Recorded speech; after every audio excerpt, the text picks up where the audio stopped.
Hey guys, welcome back. This is the end of day 2 of Battlefield Bike Ride 2023.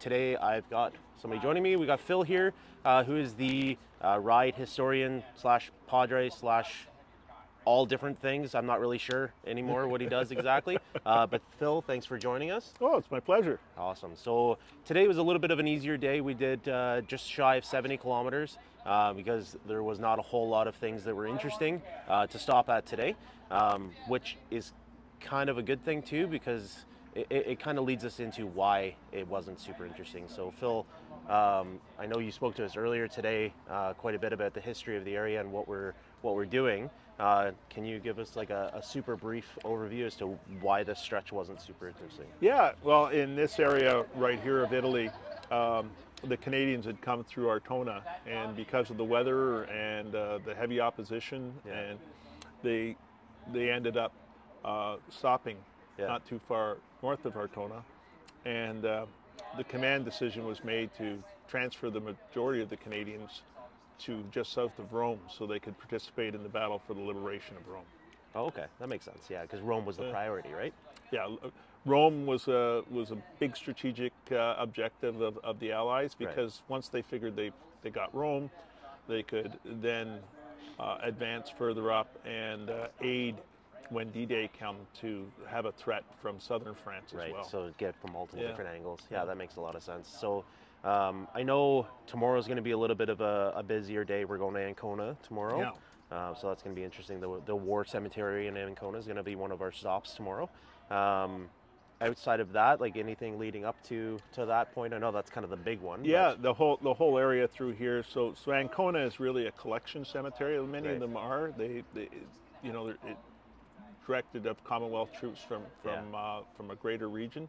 The actual location of Ancona is amazing. It's up on a hill, and it'll really give the riders a sense of why it was so difficult. Because you're really up on a high point. You're looking down from at the high point of the cemetery where the cross of sacrifice is, and you look down through the valleys and everything else. You can see there's no way that anybody could come up there without being spotted. So it's going to be amazing views, amazing from a historical perspective to get a grasp and an understanding as to what the Canadian soldiers were dealing with. But from a riding perspective, it's going to suck, is what you're saying. Well, how can it suck? You've got the Adriatic on the right. That is true. That is true. I mean, in the grand scheme of things, and you can always stop at a gelato stand. That's true. Gelato is always a good option. Yeah.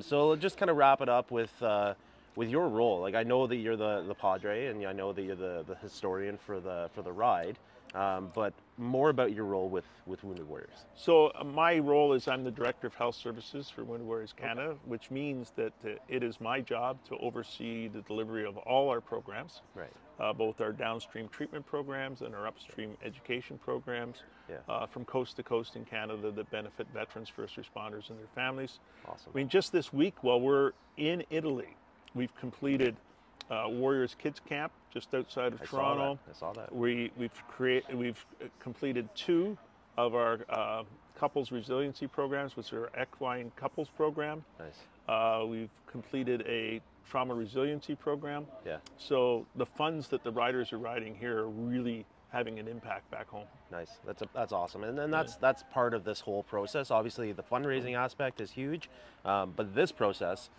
is more about the awareness. Being able to spread this message around, and with the help from Relic, trying to spread that message, hopefully we gain even more interest and even more awareness and even more knowledge as to what this mission is and why it's so important. That's kind of the goal, I think. So, so I think we'll wrap it up there for now. So thank you so much, Phil, for joining me. Tomorrow, like I said, we're heading up towards Ancona, so we'll be doing a few different stops along the way. I'll get some more content for that as well. So don't forget to subscribe, leave a comment if you have a question. I'll try and get that answered for you as well. And then as well, down on the description, there's a link where you can donate directly to the charity, and you have a chance to get some swag that the Relic kicked in there. So that's always a good thing. So until next time, ciao, and we'll see you tomorrow.